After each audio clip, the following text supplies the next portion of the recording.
یہ وہ لوڈر رکشا ہے کہ جس کے اوپر ہم اوراق مقدسہ اور شہید قرآن پاک جمع کرتے ہیں۔ یہ اندر بھی ایک ڈبہ پڑا ہوا ہے، اس ڈبے کو آپ دیکھیں جو باکس ہے، یہ اس طرح کے باکس ہم نے تقریباً جو ہے وہ ادھر مختلف جگہوں پر یہ ہم نے تقریباً 15,000 کے قریب یہ باکس لگائے ہوئے راولپنڈی اسلام آباد میں،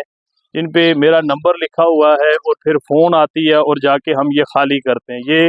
سارے کا سارا جو ہے یہ روزانہ ہم اتنا خزانہ جمع کرتے ہیں۔ دیکھیں کہ یہ جتنا خزانہ یہاں پر جمع ہے، یہ تقریباً ہمارے پاس 5-6 گاڑیاں ٹرک جو ہے یہ خزانہ جمع ہو چکا ہے،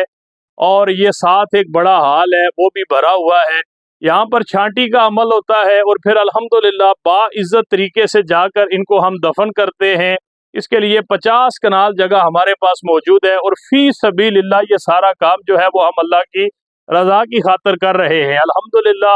یہاں پر میں اگر آپ کو یہ بتاؤں کہ ہم کئی جو ہے وہ ٹرک یہاں پر 100 سے زیادہ ٹرک جو ہے ہم خزانہ یہ 3-4 سالوں کے اندر جا کر اس کی تدفین کر چکے ہیں۔ یہ قرآن مقدس جو ہے ان کو الگ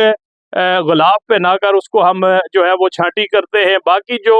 بینرز اشتہارات ہوتے ہیں ان کو اس طرح توڑوں کے اندر جو ہے وہ ہم جمع کرتے ہیں۔ تو الحمدللہ یہ کار خیر میں چاہتا ہوں کہ ہر علاقے کے اندر بہت زیادہ بے حرمتی ہوتی ہے مقدس اوراق کی، تو اس حوالے سے جو ہے وہ ہر علاقے میں چھوٹے چھوٹے سیٹ اپ ہونے چاہیے۔ الحمدللہ ہمارا تو بہت بڑا سیٹ اپ ہے، جہاں پر تقریباً آزاد کشمیر پاکستان کے مختلف شہروں سے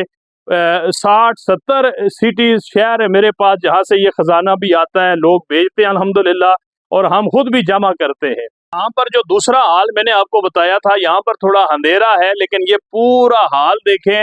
یہ تقریباً اس جگہ کو میں کہوں کہ یہ 30 فٹ جگہ ہے، اور اس کی چوڑائی جو ہے یہ بھی 12 فٹ ہے، یہ بھی تقریباً بھرا ہوا ہے سارا۔ یہاں پر ہم خزانہ جو ہے وہ یہاں پر بھی جمع کرتے ہیں، ساتھ بھی میں نے آپ کو دکھایا تھا یہ بھی جگہ ہے، اور اب ان قریب جو ہے اس کی تدفین کے لیے ہم لے کے جائیں گے۔ 20 فٹ لمبی قبر ہم بناتے ہیں، 10 فٹ چوڑی قبر بناتے ہیں، اور 10 فٹ ہی گہری قبر ہم بناتے ہیں۔ وہاں پر تقریباً 2 سے 3 ٹرک جو ہے وہ ایک قبر کے اندر ہم ان کو دفن کرتے ہیں۔ اللہ تعالیٰ جو اس دوران ہم سے غلطی کوتاہی ہوتی ہے، گستاخیاں ہوتی ہیں، بے ادبیاں ہوتی ہیں، اللہ ان کی معافی عطا فرمائے، لیکن ہم اس کام کو نیک کام سمجھ کر، کار خیر سمجھ کر، بے حرمتی سے ان چیزوں کو بچانے کے لیے ہم یہ عمل کرتے ہیں۔ اللہ اس کو قبول فرمائے۔